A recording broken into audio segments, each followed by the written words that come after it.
भुटान एउटा एसिया महादेशमा पर्ने सानो राष्ट्र हो र त्यहाँ विभिन्न जातिका मानिसहरू बसोबास गर्दथे। प्रमुख नालोङ, सार्सोक, वीर गोर्खालीका सन्तानहरू र रोक्पा, खेङ्पाहरू आदि बस्दथे र विशेष गरी वीर गोर्खालीका सन्तानहरू विक्रमसम्वत 2024 सालमा नेपालका तत्कालीन राजा रामछा र भुटानका तत्कालीन राजा धर्मगुरु सर्वनाम नामगेल तामापत्र गरी नेपाली मूलका वीर सन्ततिहरूलाई भुटान लाने कामको सुरुवात भएको थियो र यसरी नै ती सन्तानका अन्य सन्ततिहरू फैलिँदै गए र भुटानका विभिन्न भागमा आफ्नो दक्षता प्रस्तुत गर्दै गए र त्यो हुँदाहुँदै भुटानमा वीर गोर्खालीका सन्तानहरू माथि दबाव हुन थालियो र त्यही दबावस्वरूप भुटानी स्टेट काङ्ग्रेसको स्थापना भयो, जसले गर्दाखेरि नेपाली मूलका वीर गोर्खालीका सन्तानहरूको हकको निम्ति विभिन्न कुराहरू गर्ने सुरुवात वकालत भुटानी स्टेट काङ्ग्रेसले गरियो र विभिन्न देश अभियानमा विभिन्न गोर्खालीका सन्तानहरू सहित हुन पुगे। त्यसरी मासु छेत्री पनि एक पर्दछ। त्यही सन्ततिमाथि पुनः विक्रमसम्वत ती वीर सन्ततिका सन्तानमाथि सन् 1990 मा भुटान सरकारले निरमित तरिकाले दमन गर्न थाल्यो र नेपालीहरूले पनि आफ्नो संस्कृति, जाति वा जातित्व र विभिन्न आफ्नो मानव अधिकारको निम्ति आवाज उठाउन थालियो। तर आफ्नो निर्दोष नेपालीमाथि केही थिएन। त्यसकारण सरकारले आफ्नो हतियार प्रयोग गरी आफ्ना सेनाहरू, क्रूर सेनाहरू गाउँमा पठाउन थालियो, जहाँ विभिन्न आमाहरूको सुन्दर पुछियो, छोराहरू मारियो र विभिन्न चेलीहरूको अस्तित्व, नारीत्व र नारीहरू गर्ने छुटिन पुगेको थियो। र त्यो दमन खप्न नसकेर नेपालीहरू आफ्नो पुर्खाको देश नेपालमै आउन बाध्य भए। त्यसरी प्रथम माइदानमा समाज शिविर त्यहाँ स्थापना भएको थियो र पुनः फेरि सिमाई समाज शिविर किन्न लागि र अहिले जम्मा 7वटा शिविरहरू छन् र झापाको मोरङमा बेर्लाङ्गी 1, 2 र बेर्लाङ्गी 2 बिस्तारी, टिमाई, उस्माबारी, गोल्डास र मोरङमा एक शनिबार अथवा 25 शिविर पर्दछ। र यही सिलसिलामा 26 जनवरी 1992 मा वेस्ट एकाडेमी विद्यालयको स्थापना भयो र जहाँ धेरै सङ्घर्षहरू गर्न बाध्य भएका थिए हाम्रा वीर अथवा कहिले पनि नथाक्ने हाम्रा अग्रज शिक्षकहरू, जसको नामहरू र स्थापना कालमा हाम्रा यी गुरु शिक्षकहरू हुनुहुन्थ्यो अर्जुन भण्डारी, गङ्गा गुरुङ, दुर्गा खड्क, खरिलाल गुरुङ, ओमावती ढुङ्गेल, पूर्णा गुरुङ, हेमकला अधिकारी, बिर्खराज गुरुङ, होमनाथ आचार्य, जीवन थापा राणा, एक प्रधान अध्यापक ज्यू अर्जुन भण्डारी र उहाँको साथमा प्रधान अध्यापक एलबी बस्नेत। त्यसपश्चात 2 मा पर्सु नेपाल प्रधान अध्यापक हुनुहुन्थ्यो भने त्यसरी नै सहायक प्रधान अध्यापकमा एनपी घिमिरे, मदन खनाल, नन्दीकिशोर बास्कोटा, मोतीखर गौतम हुनुहुन्थ्यो र त्यसपश्चात पर्सु नेपालको कार्यकालपछि खड्कबहादुर समाल प्रधान अध्यापक हुनुहुन्थ्यो र उहाँको प्रधान अध्यापकको रूपमा मोतीखर गौतम, मित्रलाल अधिकारी र शिवकुमार राई, साथै नरबहादुर गुरुङ र बलबहादुर विश्वा हुनुहुन्थ्यो र त्यसपश्चात उहाँको कार्यकाल पुरा भएपछि भगीरथ गिरी प्रधान अध्यापक हुनुहुन्थ्यो र उहाँको सहप्रधान अध्यापकको रूपमा उहाँको साथमा बलबहादुर विश्व, मिकमार तामाङ, दावा तामाङ र देवमान राई। त्यसपश्चात सन् 1996 मा जनसङ्ख्या वृद्धिको कारण एक्सटेन्सन स्कुल भनेर ओएसएसको एक्सटेन्सन 1 खोलियो र उहाँ एउटा प्रमुखको रूपमा खड्कबहादुर समाल, कपिलमुनि ढुङ्गेल, भगीरथ गिरी, घनश्याम नेपाल, बलबहादुर रिजाल, हेमकुमार मगर हुनुहुन्थ्यो र त्यसरी नै स्पेसल निड सपोर्ट टिचर एसएनएसटीको रूपमा बलबहादुर रिजाल, फुलबहादुर राई, गिरिराज सापकोटा, काशीनाथ ढुङ्गेल र उहाँहरूको सहायक एसएनएसटीको रूपमा गिरिराज सापकोटा, काशीनाथ सापकोटा, कौशिला देवी मगर र कविराज गजमेर हुनुहुन्छ। रिसोर्स टिचर्सको रूपमा सबभन्दा पहिला आरके सापकोटा, एनपी घिमिरे, जीवन राणा, जितबहादुर पौडेल, श्यामकुमार राई, पूर्णा गुरुङ, पलमान भट्टराई गरी र यसै गरी लोअर इन स्कुल रिसोर्स टिचरको रूपमा मनोरथ नेपाल, विरस राई, भीमबहादुर पौडेल, टुका नेपाने, पूर्व लामा, पवित्रा नेपाल, सोमनाथ दङ्गाल, डम्बर कुमारी नेपाल, सोमनाथ चपगाई, कुलप्रसाद सापकोटा र विष्णुप्रसाद अधिकारी हुनुहुन्थ्यो। र त्यसरी नै स्टोर इन्चार्जको रूपमा रामसिंह गुरुङ, अम्बिका मिश्र, मनोरथ नेपाल, गङ्गाराम खतेवडा, सुजयराज प्रधान हुनुहुन्छ भने नेपाली इन स्कुल रिसोर्स टिचर्सको रूपमा सबभन्दा पहिला तारानिधि भण्डारी, यदुनाथ कोइराला, मित्रलाल अधिकारी, बोधराज ढुङ्गेल, सोमनाथ खनाल र शिरोमणि गौतम हुनुहुन्छ। त्यसै गरी अफिस सेक्रेटरीको रूपमा बलबहादुर रिजाल, पूर्णा गुरुङ, देवकुमार घले, स्कुल काउन्सिलरमा भीमा गिरी, पूर्व लामा, त्यस पश्चात अम्बर गजमेर र यसै गरी जोङ्खा सब्जेक्ट हेडको रूपमा कर्मडुप्पा हुनुहुन्थ्यो भने अहिले खडानन्द विश्व हुनुहुन्छ। र यसरी हामीले एउटा छोटो रूपमा हामीले नामावलीहरू सङ्कलन गरेर हामीले छोटो एउटा इतिहासकै रूपमा रहनेछ र यसले पछि गएर हाम्रो आउने भावी पिँढीहरूलाई केही मद्दत पुग्नेछ, सहयोग पुग्नेछ भन्ने हेतुले हामीले यो एउटा सानो भिडियो क्लिप्स गरेका छौँ र यहाँ मलाई लाग्छ यहाँहरू सबैले यसबाट केही लाभ लिनु सक्नुहुनेछ। धन्यवाद।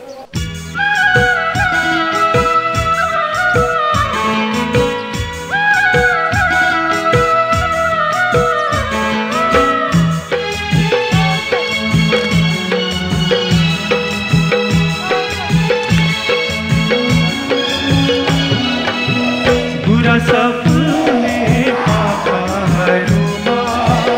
उन्यु झुल्ने नागीहरूमा, बुरा सपने पापाहरूमा उन्यु झुल्ने नागीहरूमा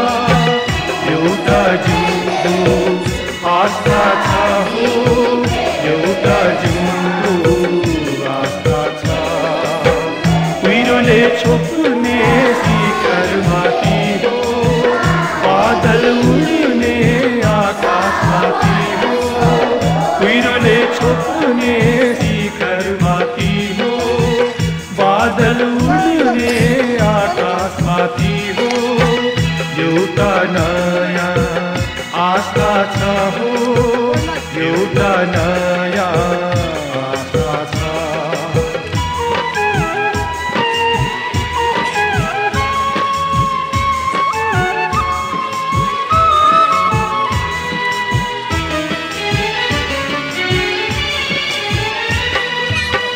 सिन्दूरी रंगा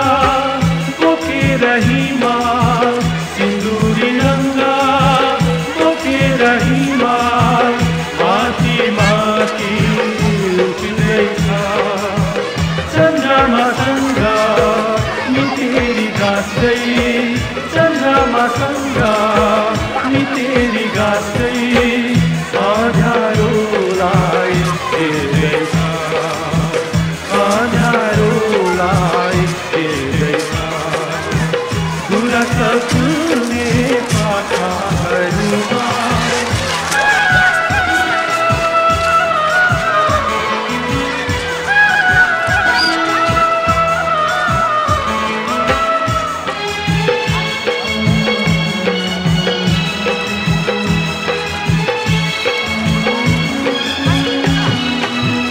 लाखौं छन् तारा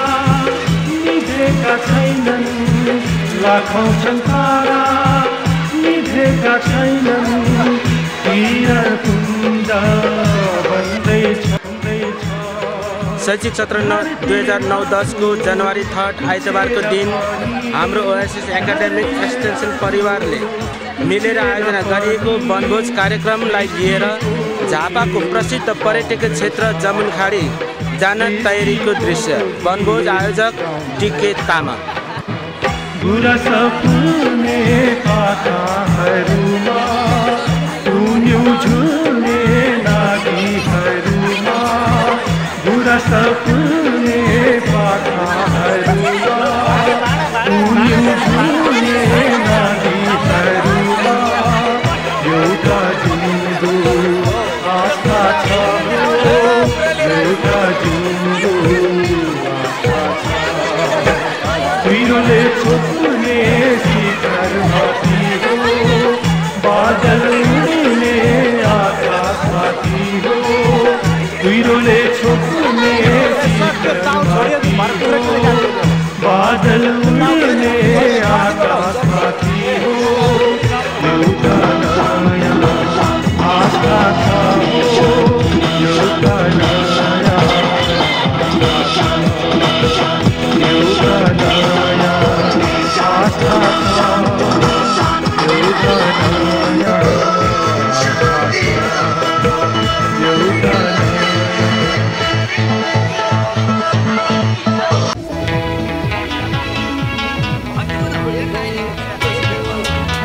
बिपनी रोजो रोजो लाग्यो मलाई अँधेरीले मिठो लाग्दैन उसेनी मिठो लाग्दैन उसेनी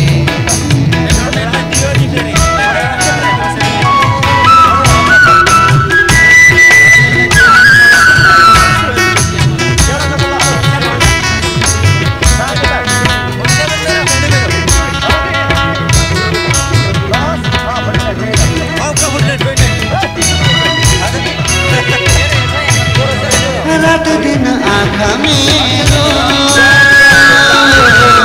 बिर्सिदिन्छ त्यसै त्यसै रात दिन आँखा मेरो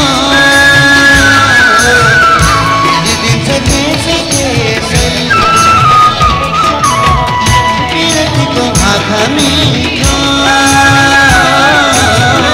सम्झिँदै साँझ साँझ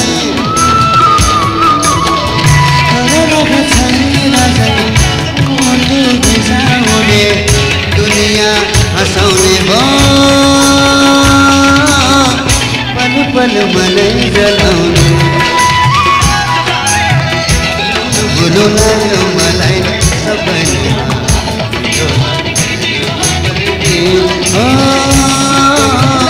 मिठो लाग्दैन बिपनी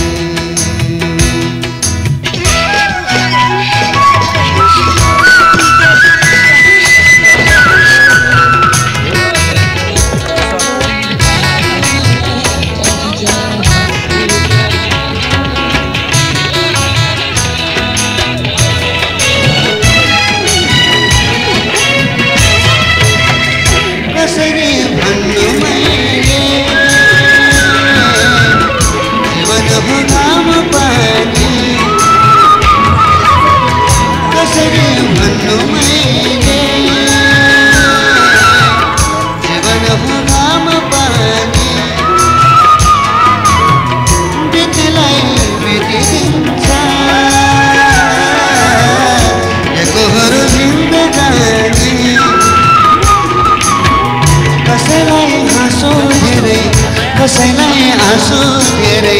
देख्न छैन हो सम्झनौठो कहानी बुनु बुनु लाग्यो मलाई सपनी बिपनी मिठो लाग्दैन बिपनी रोजो लाग्यो मलाई अँधेरीले मिठो लाग्दैन उसेनी मिठो लाग्दैन उसेनी मिठो लाग्दैन उसेनी मिठो लाग्दैन उसेनी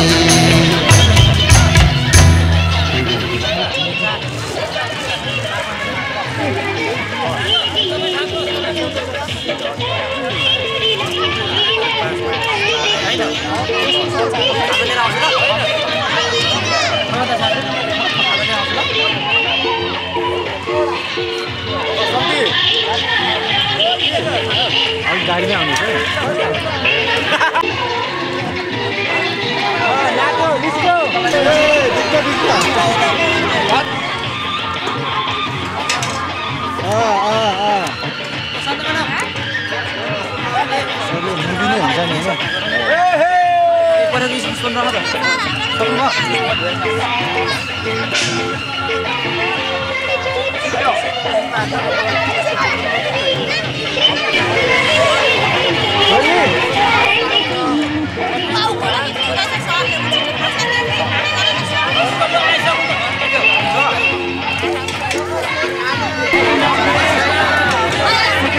लागि जानु होला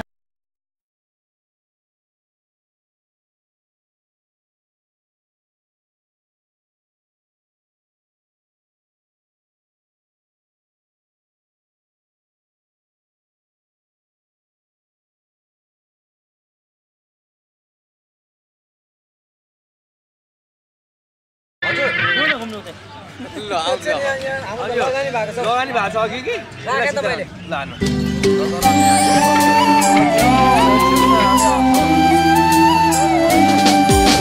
सम्झनाको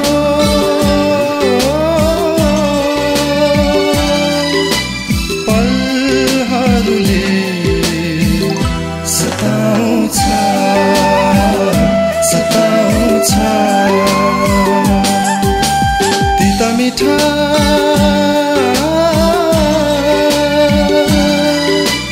यादहरूले सताउँछ सताउँछ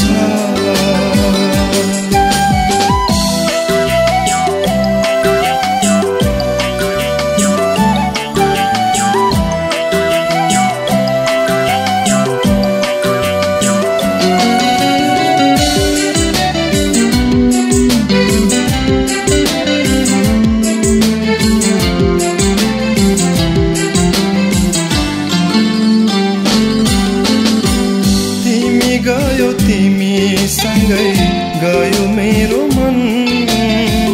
बिर्सु भन्दा तिमीलाई याद बढ्छ झन् हो तिमी गयो तिमीसँगै गयो मेरो मन बिर्सु भन्दा तिमीलाई याद बढ्छ झन् सपनामा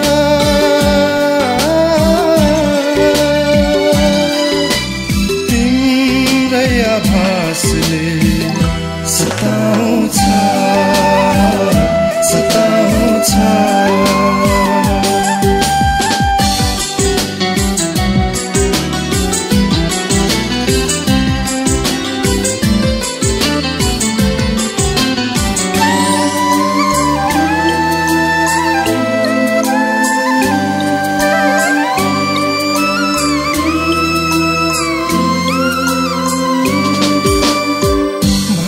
कुरा कति थिए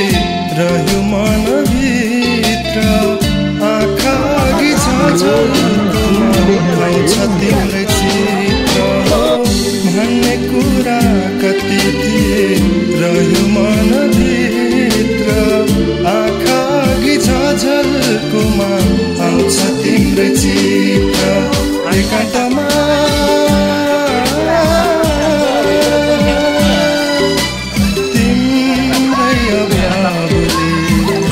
सताउँछ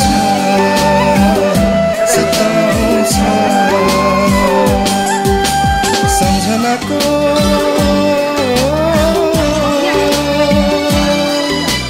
पलहरूले सताउँछ सताउँछ सताउँछ सताउँछ हात लाएर तान्छ त्यसरी तनाउन हेलो